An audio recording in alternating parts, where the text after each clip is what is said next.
بسم اللہ الرحمن الرحیم۔ السلام علیکم، ڈاکٹر فیصل ایک دفعہ پھر آپ لوگوں کے ساتھ گفتگو کے لیے میں حاضر ہوں، اور آج پھر ہم کچھ ہلکی پھلکی سی باتیں کریں گے۔ کچھ ایسی چیز کے بارے میں بات کرتے ہیں جو ہمارے عموماً دسترخوان کا حصہ ہوتی ہے، اور وہ ہے دہی۔ دہی کے بارے میں اس لیے بات کرنا چاہ رہا ہوں کہ میں نے آبزرو کیا کہ ہماری پوری فیملی، جتنی بھی ہمارا ماشاءاللہ خاندان ہے، اس میں خواتین ہمارے گھر کی جو ہیں وہ دہی کا استعمال ضرور کرتی ہیں، اور جو چھوٹی بچیاں ہوتی ہیں ان کو بھی وہ راغب کرتی ہیں کہ دہی کھایا کرو۔ اچھا، میں نے پھر جو ہے تھوڑا سا اس کے اوپر ریسرچ بھی کرنی شروع کی، اور جو ہماری بڑی بوڑھیاں ہیں، میری والدہ ماشاءاللہ الحمدللہ حیات ہیں، اللہ تعالیٰ ان کو زندگی صحت دے، ان سے پوچھا تو انہوں نے کہا کہ دہی تو ہم شروع سے کھاتے آ رہے ہیں، اور سب کو کھانی چاہیے، خاص طور سے خواتین کو کھانی چاہیے۔ اچھا، اب ان کا یہ کہنا تھا، تو اس کے بعد پھر میں نے اس کو دیکھا تو سائنٹیفیکلی یہ چیز بڑی مجھے ویلڈ لگی کہ میرے گھر کی جتنی بھی خواتین ہیں ماشاءاللہ، حضرات کی بات میں اس لیے نہیں کر رہا ہوں کہ یہ خواتین میں زیادہ مسئلے آج کل دیکھنے میں آ رہے ہیں، ہڈیوں کا بھربھراپن، گھٹنوں کے ریپلیسمنٹس ہیں، جوڑوں کے درد ہیں، ہڈیوں کے درد ہیں، یہ سب کچھ ہے نا، تو اس لیے میں خواتین کے بارے میں بات کر رہا ہوں۔ ادروائز یہ جنرل بات ہے، مرد اور حضرات ہر ایک کے لیے ایکولی ویلڈ ہے۔ تو اس میں یہ ہوا کہ ہمارے جو خواتین ہیں وہ ماشاءاللہ جانماز پہ سجدے کے ساتھ نماز ادا کرتی ہیں،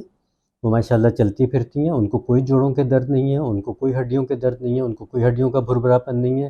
ان میں ماشاءاللہ اسٹیمنا کی کمی نہیں ہے، وہ ماشاءاللہ بوڑھی بھی ہیں لیکن چاقو چوبند ہیں، اپنے کام کرتی ہیں، اور ان کے وزن بھی زیادہ نہیں بڑھے ہوئے، ان کی خوراکیں بھی کم ہیں، وہ مناسب خوراک کھاتی ہیں، بسیار خوری نہیں کرتی۔ مطلب ایک لائف اسٹائل تو ہے، لیکن اس کے ساتھ ساتھ دہی کا جو ہے نا وہ بھی بہت امپورٹنٹ رول ہے۔ اب دہی کیوں اتنی امپورٹنٹ ہے؟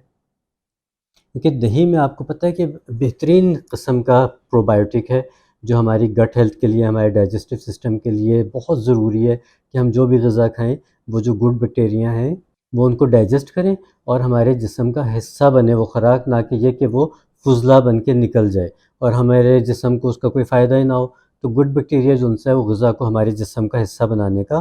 ضامن ہے۔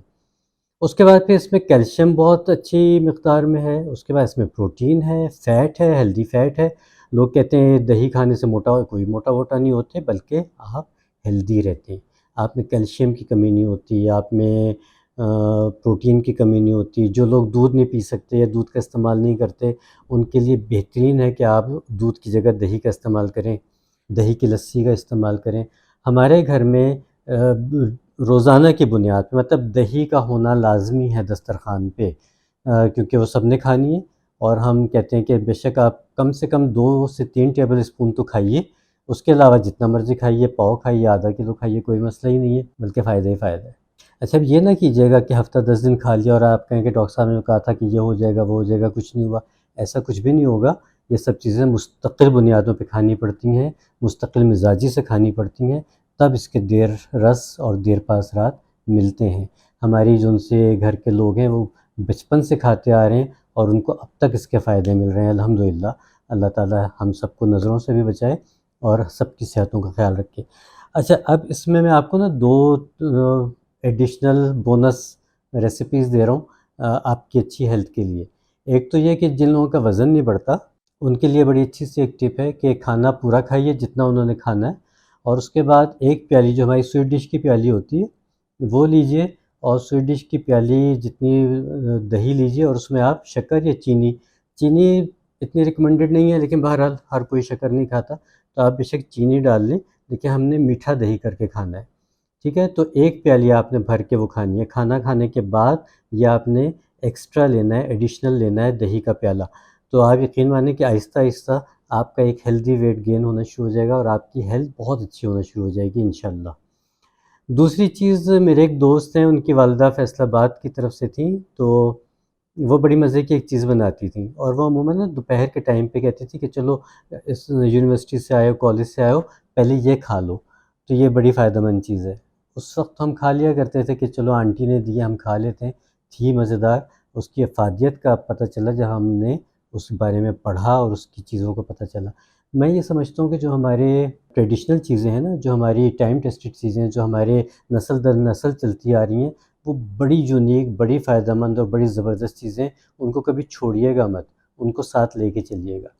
تو وہ کیا کرتی تھیں کہ باجرے کی روٹی بناتی تھیں، اور باجرے کی روٹی سادی سی بنا کے، سوکھی باجرے کی روٹی جیسے عام روٹی بنتی ہے اس طرح سے باجرے کی روٹی بنا کے اس کو ٹھنڈا کر کے اس کو مل لیا کرتی تھی ایسے کر کے، تو وہ ٹوٹ جاتی تھی نا، بالکل چھوٹے چھوٹے سے ٹکڑوں میں ٹوٹ جاتی تھی۔ اس کے بعد وہ دہی کا پیالہ لیتی تھی، اس میں وہ روٹی ڈالتی تھیں، شکر ڈالتی تھی، اس کو اچھا سا مکس کرتی تھیں، 1-2 منٹ کے لیے چھوڑ دیا کرتی تھیں کہ وہ تھوڑا سا یکجان ہو جائے۔ اس کے بعد وہ کہتی تھی کہ چلو بھئی یہ کھا لو۔ آپ یقین مانیں بڑی مزے کی چیز ہوتی۔ اس کے بعد آپ کو ایک پراپر میل کی ضرورت نہیں لگتی، آپ کو لگتا ہے کہ آپ نے ایک اچھا کھانا کھا لیا ماشاءاللہ، اور آپ کو مزید بہت ہیوی کھانے کی ضرورت نہیں لگتی۔ تو یہ چیز آپ کے ویٹ لاس، اگر آپ کوئی ویٹ لاس پروگرام کر رہے ہیں اس میں بھی آپ شامل کر سکتے ہیں، اور دوپہر کا کھانا اسکپ کر کے آپ یہ والا نسخہ آزمائیے، آپ کا پیٹ بھی بھر جائے گا، آپ کی ہیلتھ بھی اچھی ہو جائے گی، اور آپ کو اس کے بہترین بینیفٹس مل جائیں گے۔